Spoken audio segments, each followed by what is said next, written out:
I'm James Rule. Welcome to the Lonely Leader podcast, where we help existing and aspiring leaders find clarity, build resilience, drive performance, and enhance fulfillment.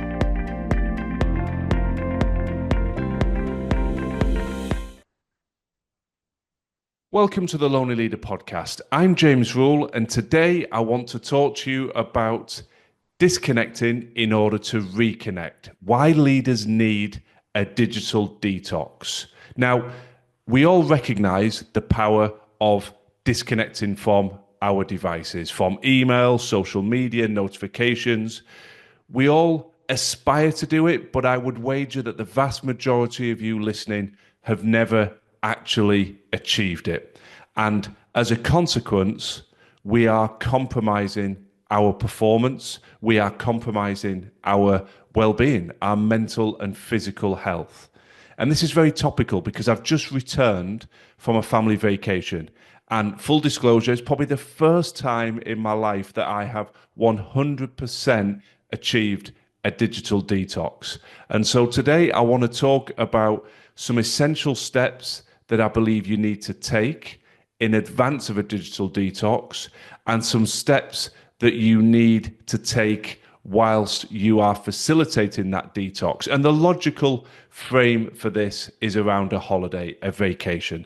That is the time when we should be giving ourselves a chance to reset, mentally and physically refresh and re-energize, and be fully present if we are traveling with loved ones, partners, children, etc. But for the vast majority, and again, no embarrassment, no judgment, because I lived this role for many, many years when I was a CEO. For many of us, we just can't get there. We stay connected. We check our emails every day. We make a number of calls. And it's a noble position. We think we're doing the right thing out of a sense of duty to our organization and to our business. But the reality is, as I said earlier, we're actually compromising our ability to lead and to bring the best version of ourselves to our role. So why do we find it so difficult? And I've been there. As I say in so many episodes, the content I share are based on my lived leadership journey, but also what I see and what I encounter coaching, mentoring, and training on a daily basis with clients all around the world. So for those of you that are struggling to facilitate a digital detox, don't beat yourselves up, because we're all in the same boat. For many, many years, I would take family vacations and I would stay connected. If I put the lens on myself, why? Well, you don't want there to be any problems. You have a sense of professional pride and integrity that means you want to be there for everybody. You want to be fixing every solution, staying on top of every problem. And that's what I see repeated time and time again with clients. There's a little bit of delusion that if I'm not there, it'll all fall apart. Well, in reality, when we unpack that, we must have faith in our team. If things are going to fall apart just because you step away for a week or 2 weeks, then there's some work that we need to be doing in terms of the caliber and the quality of the people that we've recruited and the level of training and knowledge we have equipped them with. So there is no practical justification for staying connected. All businesses and teams should be able to function for a very, very small period. In reality, we're talking about 1 or 2 weeks out of an entire calendar year. When you step back and phrase it like that, there's something fundamentally wrong if the team can't perform in that smaller window. And the reality for the majority of cases is they absolutely can, but we convince ourselves as leaders, no, I need to be across everything. Now, the next justification I often hear is, well, if I don't stay connected, I'll come back to all manner of challenges. And yes, you might, but we must recharge and restore our energy. And being constantly connected is debilitating. It's draining. We might not be consciously aware of it, but always being in reactive mode starts to erode our energy. It can start to compromise our nervous system, our health. These are the things that lead to burnout. You know, in previous generations, people would work Monday to Friday and they would completely disconnect on a Saturday and Sunday. A very famous businessman in the UK, Sir Alan Sugar, who is synonymous with The Apprentice show, that is a globally watched show. I remember reading about him in the early stages of building his business empire, and he worked tirelessly Monday to Friday, but was very, very clear that at 5 p.m. on a Friday, he disconnected from work and he did not pick up work issues until Monday morning. And I remember reading that during my tenure as a CEO and thinking, wow, I don't think I've ever done that. The weekends blur into the weeks. Now, obviously, I worked in sports, so we always had game days over a weekend, but nonetheless, there was no clearly defined break area on a weekly basis for me. The emails and the phone were always accessible, and I think most people are wrestling with that now. The connectivity that we now have and the enhanced efficiency and productivity that that can bring is a wonderful thing, and it can enhance our ability to perform at the highest level. But equally, as with all things, there's a yin and a yang, and that connectivity really prevents us from ever truly disconnecting. And most of us struggle to create that sort of break and that window for recovery that Sir Alan Sugar was talking about. And that's why when you bring it back to a vacation, it is so important to be able to try and create that window. Now, again, as I've said, I struggled this for many, many years, and this is very topical because I've just returned from a family vacation where for the first time, I truly disconnected. I'm immensely proud to be able to say that I was able to step back from work. I didn't make any calls, receive any calls, or send or receive any emails. I was fully present with my wife and daughters, and we had a fabulous break, and I am reaping the benefit of that as a consequence, both from a physical and mental energy point of view, but also from a creativity and an ideas perspective. So I want to just talk a little bit about some of the steps that I believe we need to take to truly enable us to facilitate that digital detox. I could spend a lot longer around the barriers and the narrative, but I think you understand the theme that I am painting here. We all create a narrative of why we must stay connected. In the vast majority of cases, that is a perception rather than a reality. So that is something that I don't want to overly elaborate, but I think that sets the theme and the context to enable me to step into some of the key steps, the practical things that I believe if we do, we are able to truly embrace that digital detox.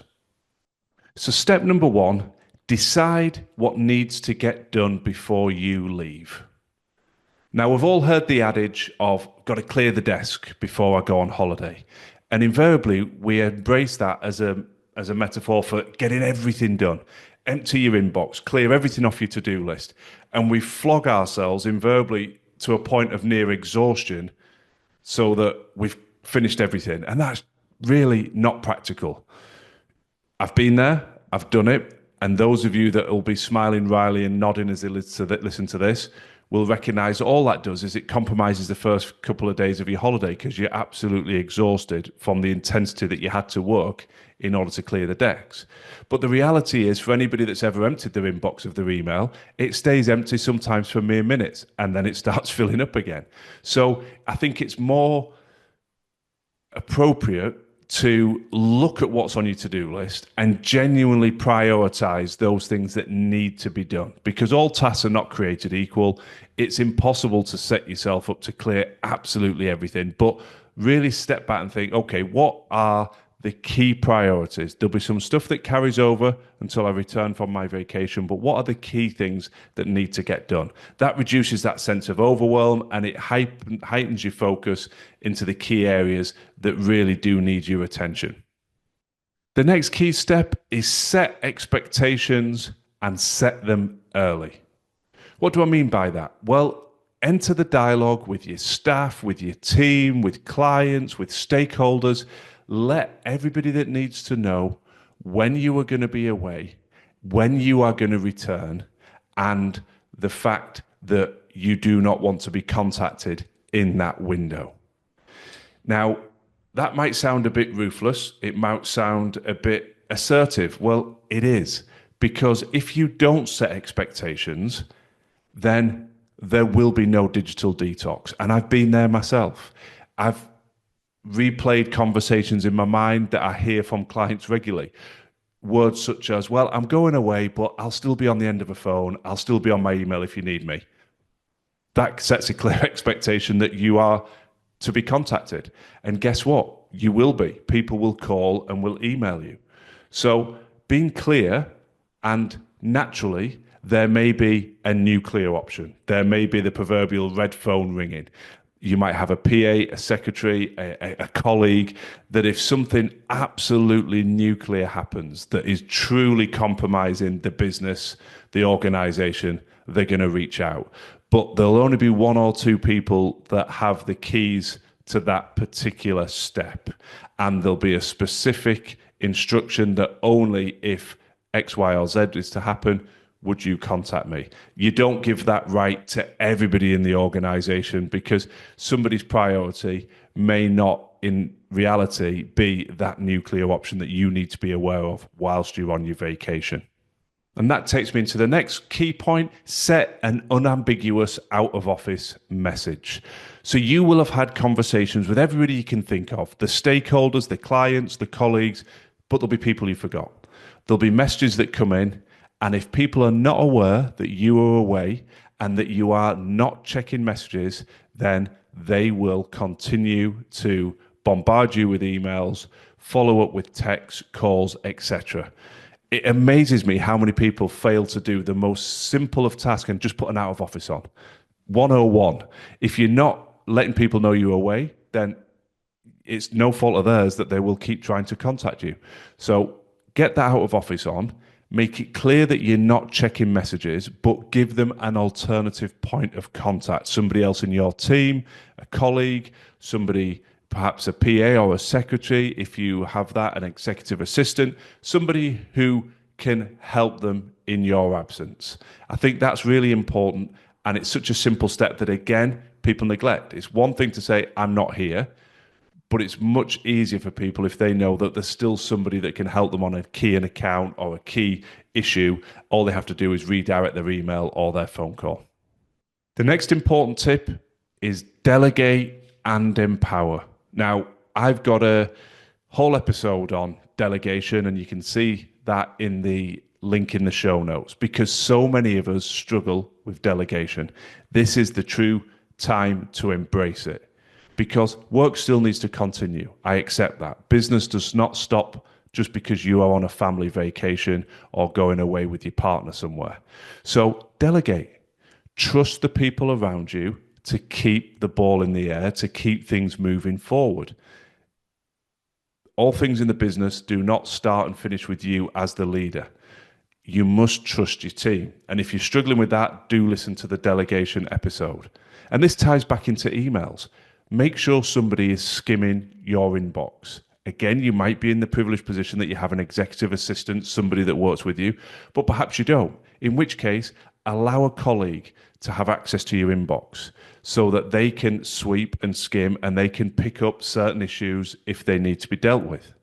There's all manner of forwarding tools and apps that can be utilized now, but that's just the simple old-fashioned way for me, that a trusted colleague can access your inbox and can deal with anything of a certain level should they need to. Now, you might not feel comfortable with that. Well, in which case, direct traffic to them via the specific unambiguous out of office. But the barrier that I talked about at the start of this episode, that people feel they have to stay connected, it's not the reality.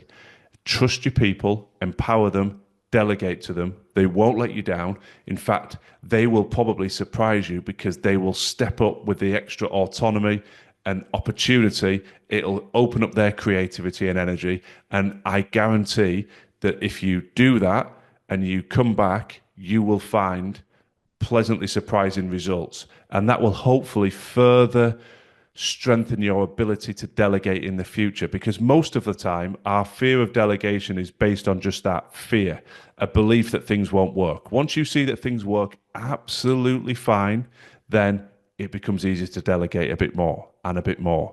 And creating these digital detox windows, perhaps not always around a vacation, but perhaps around a weekend, or at least just a Saturday or a Sunday where you can step away, then they can happen more frequently if you've got the trust and the faith that you can delegate and empower your people without there being serious problems as a consequence. The next tip I want you to consider is remove the temptations. Many people are now embracing a work phone and a personal phone. Makes life very easy. Turn off that work phone and you operate with your personal phone only.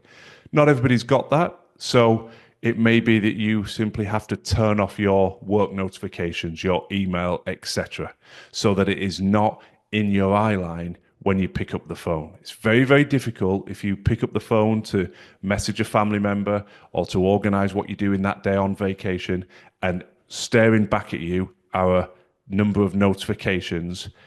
It takes a huge amount of willpower and discipline to not be drawn into tapping those notifications and just having a quick check that everything's okay. Because once you open that door, you're drawn in, and whether it's something you needed to deal with or not, it's then on your mind. We've all been there, and it erodes your ability to be truly present with those you love, because you're starting to play out scenarios, you're starting to wonder who's done what with situation A, B, or C. So the easiest way to prevent all of that, that distraction and that erosion of your presence, is just don't allow the temptations to pop up in front of your face through the notifications on your phone.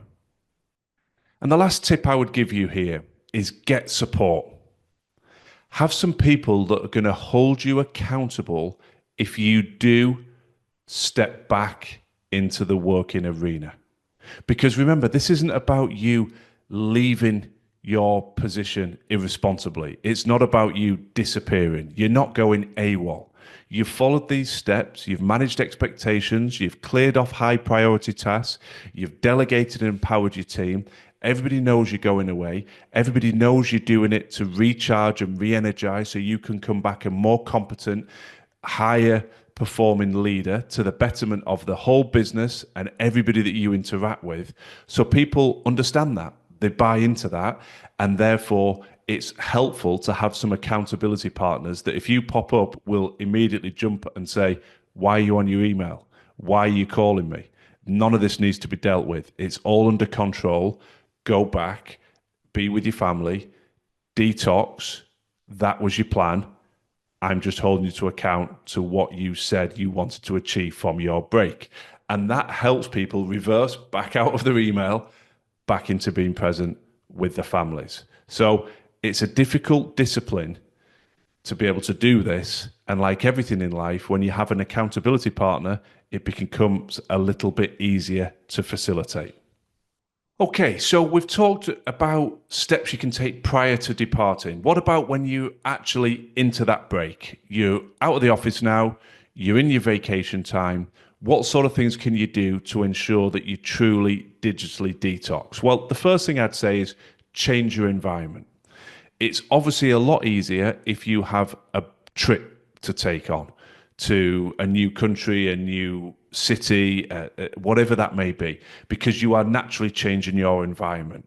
If you are taking a week off work or 2 weeks off work, but you are still at home, then there is a lot of temptation there that could draw you back into work. So it's important to close the door on your home office, not find yourself drifting back in, because the way our brain is wired, when you're back in your home working environment, you're going to find it much harder to resist stepping back onto those emails, checking messages, etc. So I think changing environment can happen naturally with a trip, as we said, but being conscious to say, if I'm taking some time off work, what can I do? What can I plan in? Where can we go? Where can I go with my partner or my children as a family, etc.?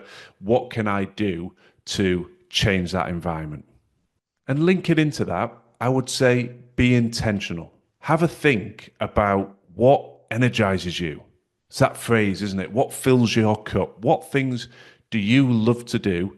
Often find your mind wandering to when you're in the midst of a particularly crazy period at work and you think to yourself, oh, I'd love to just be having a coffee with this particular friend now, or I'd love to be out for dinner with my partner, or I'd just love to be sitting by the fire reading a book, or I'd love to be going out for a couple of drinks with some close friends, or I'd love to be out on the golf course. What is it?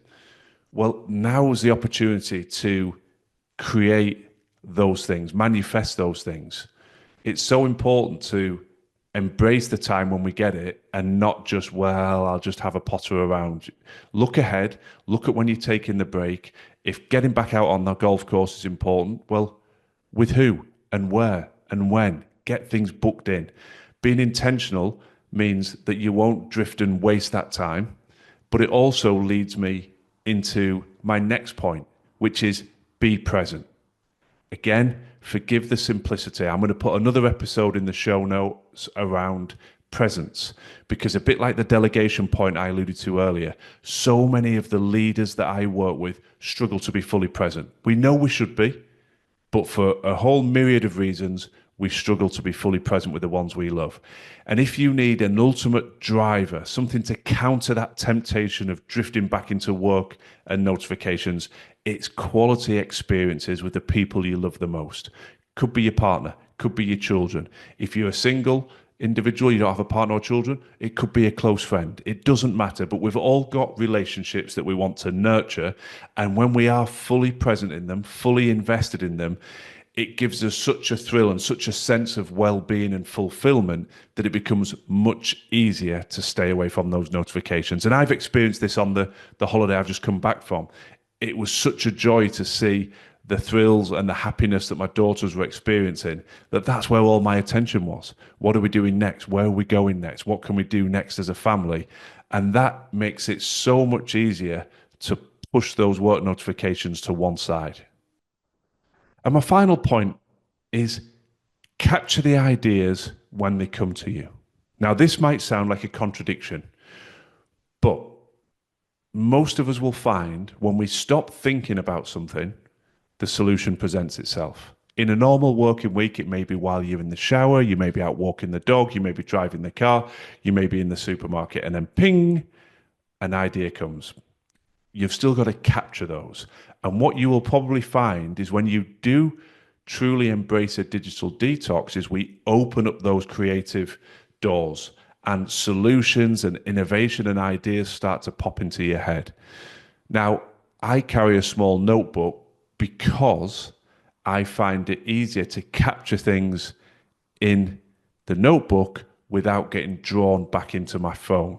Previously, I would use a note section on my phone, but naturally, as you're typing things in, it's all too tempting just to press that email icon or just to click on that notification. And once again, you're sucked back into that space. So don't panic if ideas are not flowing in, but just having that small notebook that you can say, oh, something I just need to capture.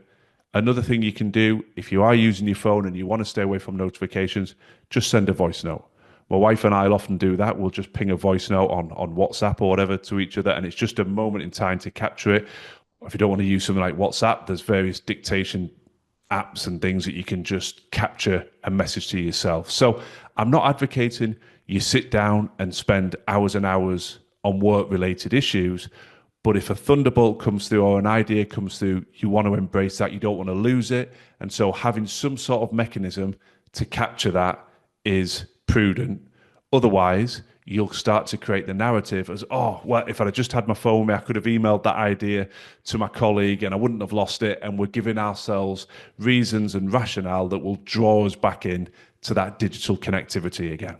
So whatever works for you, create some sort of space to capture those ideas.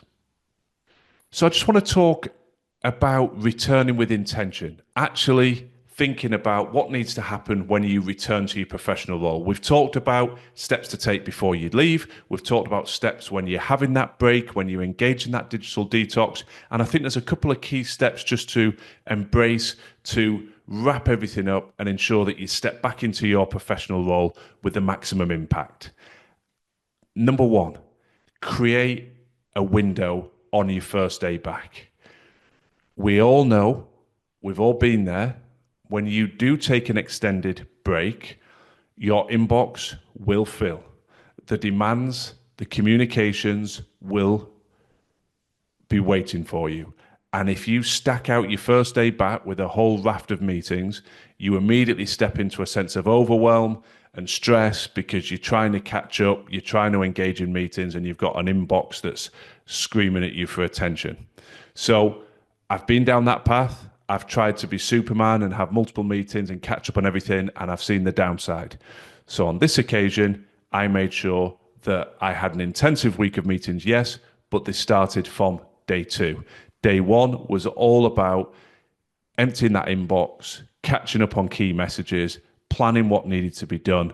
And I found that so cathartic, such a simple step, but something I've failed to embrace in the past. So, again, prior to your departure, when you're managing expectations, have a look at what needs to be done, build out those meeting schedules. I'm not saying that you go several days without meetings, far from it, but build them out from day two. Create that space so that if you need some emergency meetings or something needs to happen as a level of urgency, you've got space to accommodate that if you need to. But catching up at your time on day one is hugely important. I would also encourage you to review and reflect. When you're on the plane back, when you're in that first day back in the office, reflect on the experience you've had. Reflect on the ideas, as I alluded to in the previous segment. There may be things you've captured in your notebook, on your voice memo. There may be certain ideas that you want to put into play. So capture those downloads, capture that innovation, those thoughts that have come in. How are you going to implement those? And what do you need to change moving forward? Because for many of us, we don't get time to truly think. We're reacting, as we said at the start of the episode, to email after email, to voicemails, to meetings. We don't get headspace. So when we do finally create this digital detox and new ideas come in and reflections come in, then the second challenge is don't just drop straight back into the same old way of doing things. If you've had ideas or insights into the way you could tweak your working weeks, how you operate, how you develop certain strategies, then put it into play. Give it a chance to work, because some of our best ideas will come when we take that moment to step away. And it's a crying shame if we don't embrace them or step into them or explore them further and just drop straight back into the chaos and the mania of our day-to-day leadership existence. And my final point is reassess your digital habits. When you have had a digital detox, what needs to stay? What needs to go? There'll be certain apps that you think, do you know, now that I've created that space, why am I spending time playing that game? How much time do I waste on that particular app, that particular game, that particular news site, whatever it might be for you? You've had a degree of separation. Are there certain things that you should delete from your phone to reduce the disruption and the time wasting that they facilitate? Equally, there'll be other things that you think, well, I want to do more of that. Perhaps you picked up a book. Perhaps you rediscovered your love for reading, something you don't normally do. Well, keep that habit in place. You'll have to find some time to do it. One of the best things we can do is reduce the time we spend just absent-mindedly scrolling on social media or playing certain games that really are just a way of zoning out. And there's nothing wrong with that in isolation, but look at your screen time, look at the usage. How much time are you spending on those particular games? Now, you only have to walk through a bar or a restaurant and you notice it, and you really notice it on a plane. As I was flying back, you walk from the bathrooms, you walk down the aisle, and you look down at people's phones and you see how many people are playing certain games for hour upon hour upon hour. How could that time better serve you and the pursuit of your goals and dreams? So I hope you found this insight useful. I want to reiterate where I began. Do not beat yourself up if you struggle to create a digital detox. I would say the majority of individuals in whatever sector they're operating in around the world have the same struggle. Do not feel guilt for creating this space. This is not about abdicating your responsibilities. It's about giving you the space to re-energize physically and mentally so that you can lead and perform at an even higher level. So see it as a strategy to enhance you professionally rather than a luxury and something that you believe is negligence or a dereliction of duty. This is a key strategic step to make you a better performer. It will also ensure that you protect yourself against the potential risk of burnout. If we do ever succumb to burnout and the physical and mental and emotional aspects that can bring, then you are completely obliterating your ability to lead and operate at the highest level. So this really is about investing in you, investing in your performance, your longevity, and the ability to sustain high performance without compromising your health. So that being said, I pass the proverbial ball back to you and encourage you to find the window that you can step into this digital detox. Perhaps you've got a vacation coming up, natural opportunity to embrace it. But perhaps you don't have anything coming up for a certain period of time, and that's fine as well. Start with a weekend. Maybe you have a digital detox on a Sunday. Maybe you'd have it across an entire weekend. All of these principles still apply, but naturally they'll be watered down accordingly. You don't need to take quite as many preliminary steps prior to having a digital detox over a weekend as you would for a 2-week vacation. But nonetheless, I encourage you to start somewhere.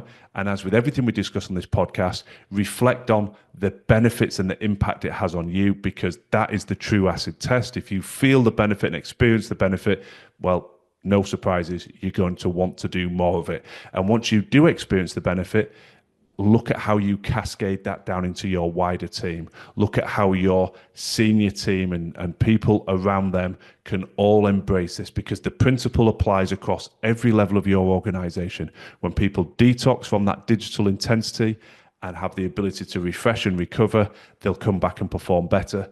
And the rising tide lifts all boats across the entire organization. So I'd love to hear your feedback. If you do find the opportunity to embrace it, let me know how you get on. I wish you the very best of luck. Thanks for listening to the Lonely Leader podcast. I'd be very grateful if you could share and follow if the content resonates. And if you're looking for additional free resource to support your continued growth and development, then please do check out our social media and website details in the show notes. Remember, quality leadership on the outside must always start within.